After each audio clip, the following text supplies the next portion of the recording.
물질의 바알을 뛰어넘어라. 너는 마땅히 매년 토지소산의 11조를 드릴 것이며 내 하나님 여호와 곧 여호와께서 그의 이름을 두시려고 택하신 곳에서 내 곡식과 포도주와 기름의 11조를 먹으며 또 내 소와 양의 처음 난 것을 먹고 내 하나님 여호와 경외하기를 항상 배울 것이니라. 본문에 이스라엘이 가나안 땅에 들어가서 지켜야 될 장례 문화, 음식 문화와 소득의 11조 등 여러 가지 율법에 대해서 기록하고 있습니다. 소득의 11조에 대한 이야기를 하면 돈의 문제이기 때문에 불편해 하시는 분들이 많습니다. 하비국스의 세속 도시라는 책에 보면 현대를 이끌어가는 두 가지 신에 대해서 말합니다. 첫 번째는 우리가 믿는 진짜 하나님, 두 번째 신은 시장의 신, 마켓 갓이라고 하는데 결국은 돈이라는 것입니다. 지금 이 시대가 진짜 하나님과 돈 하나님의 시대라는 것입니다. 2000년 전 이스라엘 백성들이 하나님을 섬긴다 하면서도 바알 신을 같이 섬겼듯이 지금도 그렇습니다. 사실 이스라엘이 하나님과 같이 섬겼던 바알도 비를 풍족하게 내리게 해서 농사를 잘 되게 하고 수확을 많이 이끌어내어주는 재물의 신이고 부자가 되게 해주는 신이었습니다. 그리고 그 안에서 온갖 든든한 일들이 굉장히 많이 이루어졌습니다. 오늘날은 이 돈이 하나님과 견줄 만한 그런 신이 되었습니다.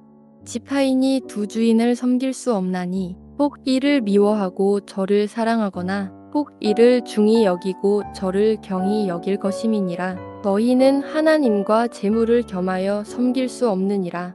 예수님께서도 하나님과 겸하여 섬길 수 없는 존재로 사탄을 이야기하지 않고 바로 물질을 말씀하셨습니다.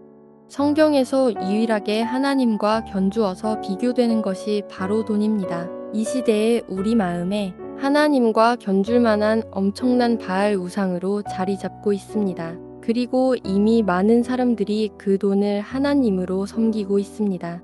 그러면 문제는 하나님은 섬김의 존재이고 또 돈은 섬김의 존재가 아니라는 것부터 분명히 해야 되는데 그 경계선상에 있는 것이 기독교인들에게는 바로 11조라는 것입니다.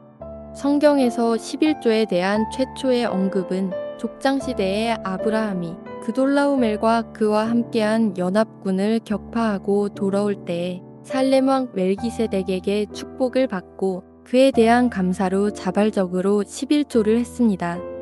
형 예서를 피해서 광야로 도망갔을 때 광야에서 만난 하나님께서 야곱을 축복했습니다. 하나님께서 내게 주신 모든 것에서 10분의 1을 내가 반드시 하나님께 드리겠나이다. 이같이 족장시대의 11조는 의무가 아니라 그 주신 축복과 은혜에 감사하는 자원하는 차원의 11조였습니다.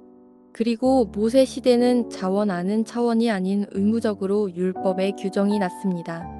모세 시대의 11조 방법에는 첫 번째가 11지파의 11조를 통해서 회막에서 하나님의 일을 하는 레위인들의 생계를 보장하셨습니다.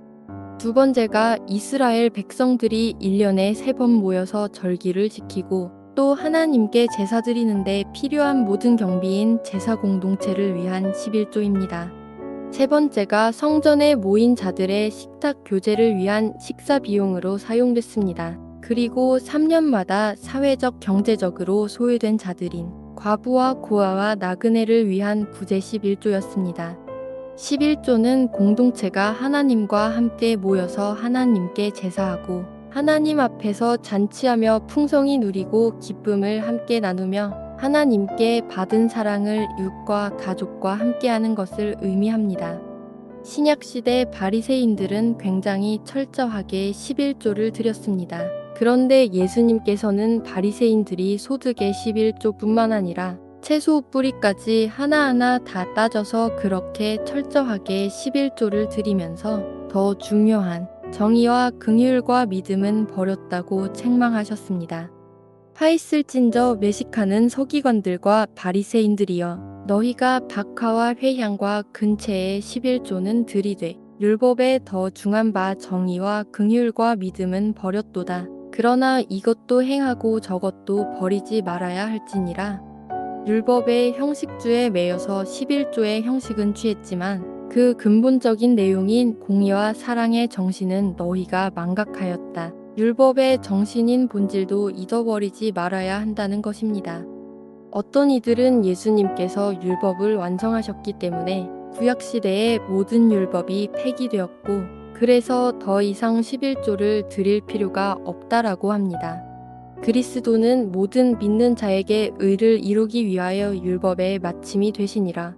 여기서 율법의 마침은 끝났다는 뜻이 아닙니다. 성경의 원어에는 마침, 목표, 성취 세 가지의 의미를 가지고 있습니다. 진실로 너희에게 이르노니 천지가 없어지기 전에는 율법의 1.1획도 결코 없어지지 아니하고 다 이루리라.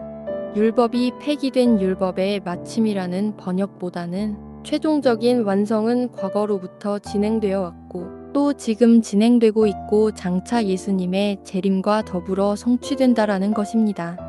내가 율법이나 선지자를 폐하러 온 줄로 생각하지 말라. 폐하러 온 것이 아니요 완전하게 하려 함이라.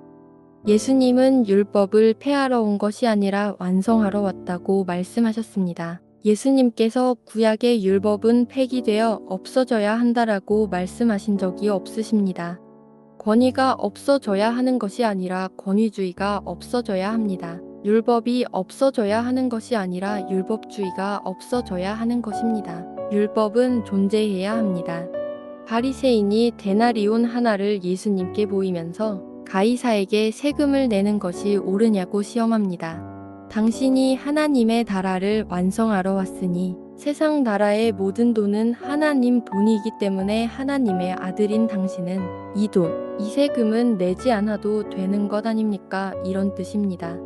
예수님께서 세금을 내지 말라고 하면 당연히 로마 정부에 붙잡혀 가게 되고 또 내라고 하면은 로마 편 들었다고 예수님을 공격하려고 했는데 예수님께서 뭐라고 하셨습니까?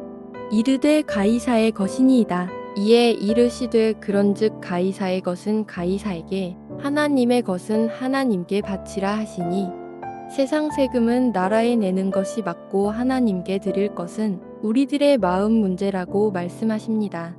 소수의 기독교인들이 11조를 하나님 앞에 드림에 있어서 많은 논쟁들을 합니다. 그 이유를 보면 11조는 구약시대로 끝났다고 하기도 하고 내가 드린 11조나 헌금을 교회나 목회자가 의롭지 못하게 사용하고 있기 때문에 11조를 하지 않는다고 합니다. 성도 여러분, 그 영역은 내 영역이 아닙니다. 그것까지 관여하여 내가 심판자가 되면 안 됩니다. 하나님의 것을 자기 돈처럼 자기의 정욕을 위해 사용하는 자나 교회는 하나님께서 반드시 심판하십니다. 결국에는 하나님을 덜 사랑해서 돈이 아깝다고 생각하는 것이 더 크고 하나님에 대한 사랑이 그 물질을 뛰어넘지 못하는 것이 아닌가 생각됩니다. 우리는 늘 찬양을 하면서 하나님 앞에 눈물을 흘립니다. 하나님 사랑합니다. 내 삶과 인생을 다 드립니다. 받아서 하나님 영광을 위해 써주세요 말은 하면서 물질이라는 벽은 깨뜨리지 못하고 움켜쥐고 있습니다. 마틴 루터가 성도의 진정한 변화에는 세 가지 회심해야 한다는 말을 했습니다. 첫째는 머리의 회심이요. 둘째는 가슴의 회심이요. 셋째는 지갑의 회심입니다. 이 말은 하나님 앞에 이 물질을 어떻게 사용하는가가 즉 지갑의 회심이 머리의 회심과 가슴의 회심의 평가나 기준이 되는 척도가 된다라는 의미입니다. 봉사하며 헌신하고 충성을 다드렸지만 이 물질을 뛰어넘지 못합니다. 그러면 결국 우리도 부자 되게 해주신 바알을 섬겼던 이스라엘 백성들과 똑같다라는 것입니다. 하나님께 내 3가지도 드린다는 믿음의 고백과 같이 어떤 선택의 순간에도 이 물질의 바알을 뛰어넘어 축복받으시기를 예수님의 이름으로 축원합니다.